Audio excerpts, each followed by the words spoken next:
नमस्ते। आज हम बात करेंगे एक ऐसी प्रेम कहानी की जो ना सिर्फ समय को बल्कि मौत को भी चुनौती देती है। ये एक ऐसी गूंज है जो सदियों से सुनाई दे रही है। एक ऐसी दास्तान जिसकी ना कोई शुरुआत है और ना ही कोई अंत। तो सवाल ये उठता है कि क्या प्यार में वाकई इतनी ताकत हो सकती है कि वो मौत पर भी जीत हासिल कर ले? राधा और कृष्ण की ये कहानी शायद इसी गहरे सवाल का जवाब है। ये समझने वाली बात है कि सिर्फ उनके आखिरी शब्द नहीं थे, ये तो एक भविष्यवाणी थी। एक ऐसा वादा जो राधा के जाने के साथ ही उनके वापस आने की वजह बन गया। तो चलिए कहानी की शुरुआत करते हैं राधा के जीवन के उन आखिरी पलों से। ये वो पल थे जहां मौत के सामने लिया गया एक वचन पूरे ब्रह्मांड का भविष्य तय करने वाला था। सोच के देखिए, बरसाने में राधा एकदम अकेली, एक साध्वी की तरह अपना जीवन बिता रही थी। उनका शरीर बूढ़ा हो चुका था, कमजोर था, पर उनकी आत्मा की भक्ति आज भी उतनी ही मजबूत थी और पूरी तरह से कृष्ण के लिए ही थी। उनकी हर एक सांस बस कृष्ण के लौटने का एक लंबा इंतजार थी। राधा का विश्वास देखिए, उन्होंने ठान लिया था कि जब तक कृष्ण खुद आकर उनसे नहीं मिलेंगे वो अपना शरीर नहीं त्यागेंगी। और मीलों दूर द्वारका में बैठे कृष्ण ने उनकी आत्मा की वो पुकार सुन ली और पलक झपकते ही वो उनके सामने आ गए। उन्होंने बस एक शब्द कहा, राधे, और बस राधा की आखिरी इच्छा पूरी हो गई। लेकिन जैसा मैंने कहा, ये अंत नहीं था। राधा की मृत्यु असल में एक नए वचन, एक नई शुरुआत का ऐलान थी, वापसी की भविष्यवाणी। मतलब उनके आखिरी शब्द कोई दुख या शिकायत नहीं थे, बल्कि एक बहुत बड़ी भविष्यवाणी थे कि जब जब इस धरती पर प्यार का मतलब सिर्फ मतलब और वासना रह जाएगा, जब दुनिया प्यार का असली मतलब भूल जाएगी, तब वो उसे फिर से सिखाने के लिए वापस आएंगी। और फिर सदियां बीत गईं। धीरे धीरे वो समय आ गया जब इस भविष्यवाणी को सच होना था। ललिता के रूप में एक आत्मा ने दोबारा जन्म लिया। अब जमाना बदल चुका था। एक ऐसा दौर आ गया था जहां प्यार रूह का नहीं बल्कि जिस्म और अधिकार का खेल बन गया था।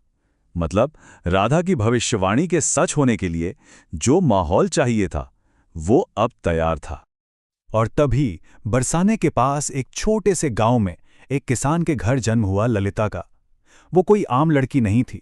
बिना सीखे ही ऐसी मीठी बांसुरी बजाती थी कि सुनने वाला बस खो जाए। उसे अक्सर सपनों में एक सांवले रंग का संगीतकार दिखता था जिसकी धुन उसे अपनी सी लगती थी। गांव के लोग भी कहते थे, इसे देखकर तो राधा रानी की याद आ जाती है। और फिर ललिता की जिंदगी में एक ऐसा मोड़ आया जहां से उसे अपनी असली पहचान और अपने अनंत की खोज शुरू करनी थी। एक दिन हिमालय से लौटे एक पहुंचे हुए संत ने ललिता को देखा और बस देखते ही रह गए। वो समझ गए।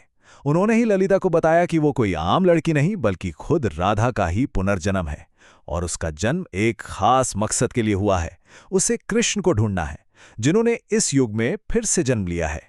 दूसरी तरफ कृष्ण ने भी जन्म ले लिया था, लेकिन इस बार एक युवा साधु के रूप में, जिनका नाम था अनंतानंद। वो लोगों को प्रेम का पाठ पढ़ाते थे कि प्रेम शरीर नहीं, आत्मा का मिलन है। लेकिन वो खुद भी अंदर से एक अधूरापन महसूस करते थे, एक ऐसी रूह के लिए तड़पते थे जिससे वो सिर्फ सपनों में ही मिला करते थे। लेकिन इस नए युग में उनका मिलना इतना आसान कहाँ था, क्योंकि अब उनके प्यार को समाज के बनाए नियमों की आग से गुजरना था। अब समय था एक असली परीक्षा का। उनके मिलन के रास्ते की सबसे बड़ी रुकावट थे साधु कोरंगनाथ। उन्हें डर था कि अगर एक साधु और एक आम लड़की का ये आध्यात्मिक प्यार सफल हो गया तो लोग प्यार को समाज और धर्म के नियमों से ऊपर मानने लगेंगे।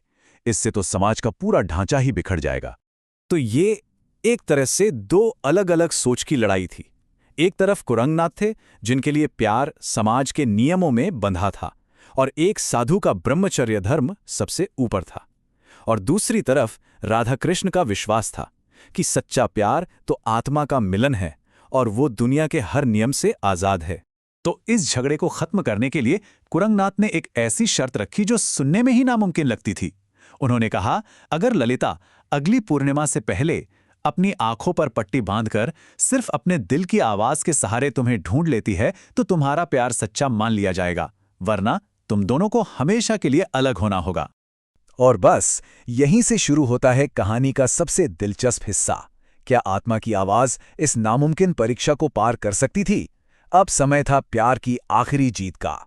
ललिता ने आंखों पर पट्टी बांधी और अपनी खोज शुरू कर दी। वो गांव-गांव भटकी, लोगों ने मजाक उड़ाया, कुरंगनाथ ने उसे भटकाने की बहुत कोशिश की, पर वो रुकी नहीं। और आखिरकार जब वो पूरी तरह थक चुकी थी, उसकी आत्मा उसे एक सुनसान गुफा की तरफ खींच कर ले गई। गुफा के अंदर उसे एक जानी पहचानी सी ऊर्जा महसूस हुई।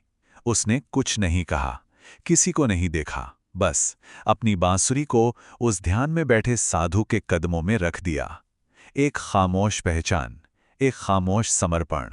अनंतानंद ने अपनी आंखें खोलीं, बांसुरी उठाई और वही धुन बजाई जो ललिता अपने सपनों में सुना करती थी। फिर उन्होंने पट्टी खोली और कहा, राधे, इस बार भी तुमने मुझे अपनी आंखों से नहीं बल्कि अपने दिल और अपनी आत्मा से पहचान लिया। लेकिन रुकिए, कहानी यहां खत्म नहीं हुई। आत्मा की परीक्षा तो उन्होंने पास कर ली थी, पर अभी दुनिया के नियमों की परीक्षा बाकी थी। अब उन्हें राजा के दरबार में पूरे समाज के सामने अपने प्यार को सही साबित करना था। दरबार में अनंतानंद ने समझाया कि उनका प्रेम वासना नहीं, आत्मा का मिलन है। ललिता ने अपनी कठिन परीक्षा की कहानी सुनाई। सब कुछ सुनने के बाद राजा ने एक ऐसा फैसला सुनाया जिसने इतिहास लिख दिया। उन्होंने कहा, आज मैं समझा कि विवाह समाज का नियम हो सकता है, पर प्रेम तो आत्मा का अधिकार है। मैं इस मिलन को स्वीकार करता हूं। और इस तरह सदियों बाद उनका प्यार फिर से जीत गया। तो ये कहानी हमें एक बहुत गहरे सवाल के पास छोड़ जाती है कि क्या सच्चा प्यार हर रुकावट और हर नियम के बावजूद वाकई हर युग में अपना रास्ता ढूंढ ही लेता है।